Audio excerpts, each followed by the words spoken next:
सटतिला एकादशी व्रत की कथा। पहले मैं आपको इसकी विधि बताती हूँ।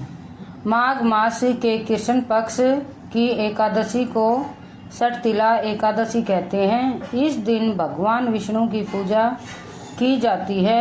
इस दिन काले तिल और श्यामा गाय के दान का विशेष महत्व है। शरीर पर तिल के तेल की मालिश, तिल जल से स्नान, तिल जलपान तथा तिलों के पकवान की इस दिन विशेष महत्ता है। विधि पूर्वक यह व्रत करने वाले को रोगों से मुक्ति मिलती है और सुखों में वृद्धि होती है। सटतिला व्रत की कथा।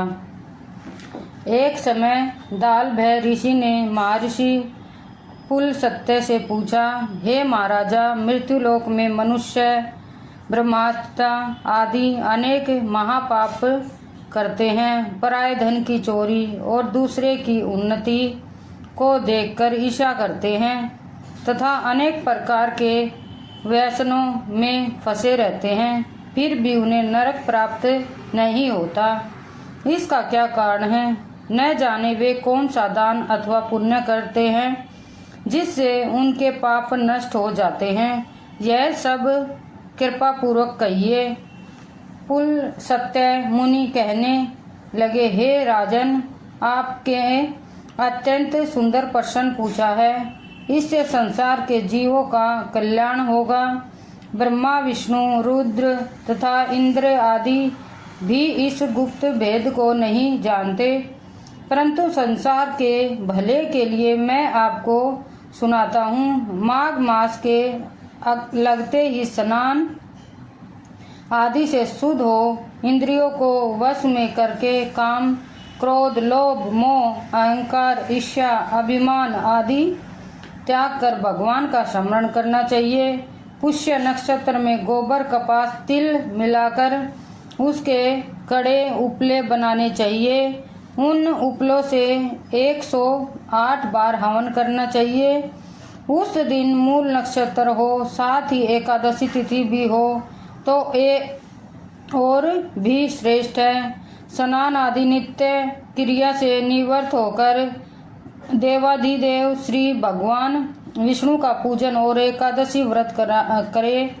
रात्रि को जागरण करना श्रेष्ठ है। उसके ऊपर दूसरे दिन धूप दीप नैवेद्य आदि से भगवान का पूजन करके खिचड़ी का भोग लगावे। भगवान विष्णु का पूजन करके पेठा, नारियल, सीताफल और सुपारी सहित अर्घ्य देते हुए विनय करे, हे भगवान, आप दिनों को शरण देने वाले तथा इस संसार सागर में फंसे प्राणियों का उद्धार करने वाले हैं।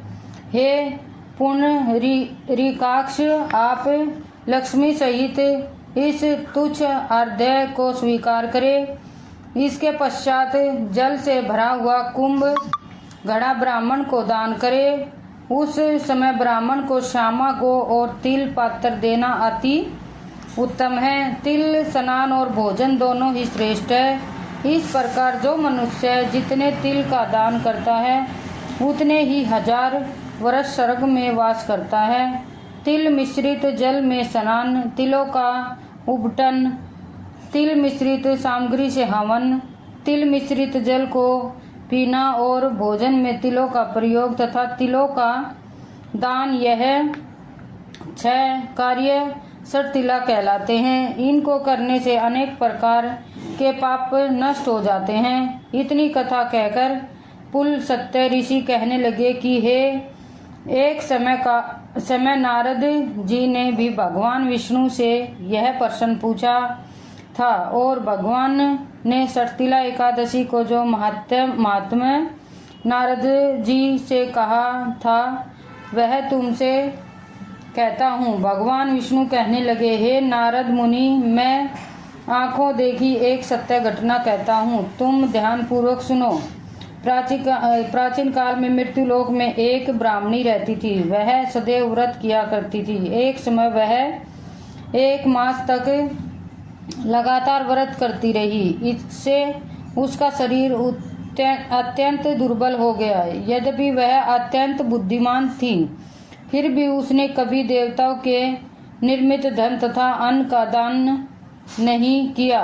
इससे मैंने सोचा कि ब्राह्मणी ने व्रत आदि से अपना शरीर शुद्ध कर लिया है और इसको विष्णु लोक में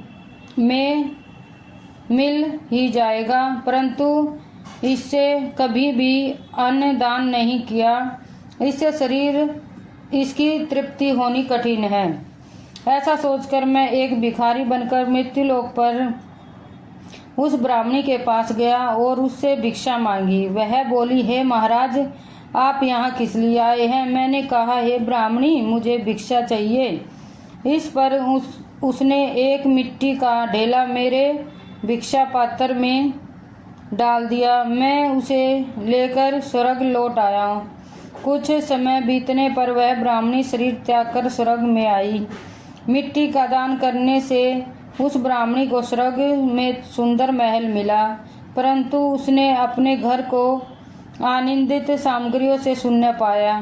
तब वह मेरे पास आकर बोली, हे भगवान, मैंने तो अनेकों व्रत आदि द्वारा आपकी पूजा की, परंतु फिर भी मेरा घर आनंदी से शून्य क्यों है? मैंने कहा, पहले तुम अपने घर जाओ, देवता की स्त्रियां तुम्हें देखने के लिए आएंगी।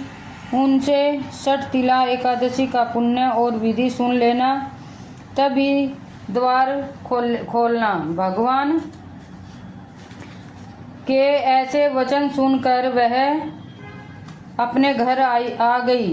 जब वह देव स्त्रियों आई तो उन्होंने द्वार खोलने के लिए कहा, तो ब्राह्मणी बोली कि आप मुझे देखने के लिए आई हैं, तो सबसे पहले षठ तिला एकादशी का महत्व कहिए।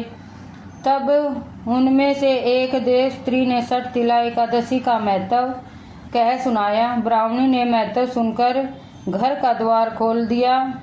देवांगनाओं ने देखा कि वह न तो गांधी है और न आसुरी, वरन सांसारिक वृद्धा है। उस ब्राह्मणी ने देवियों के कथा अनुसार षठ तिला एकादशी का व्रत किया। इसके प्रभाव से वह देव कन्याओं के समान सुंदर और रूपवती हो गई तथा उसका घर अन्न आदि समस्त सामग्रियों से भरपूर हो गया।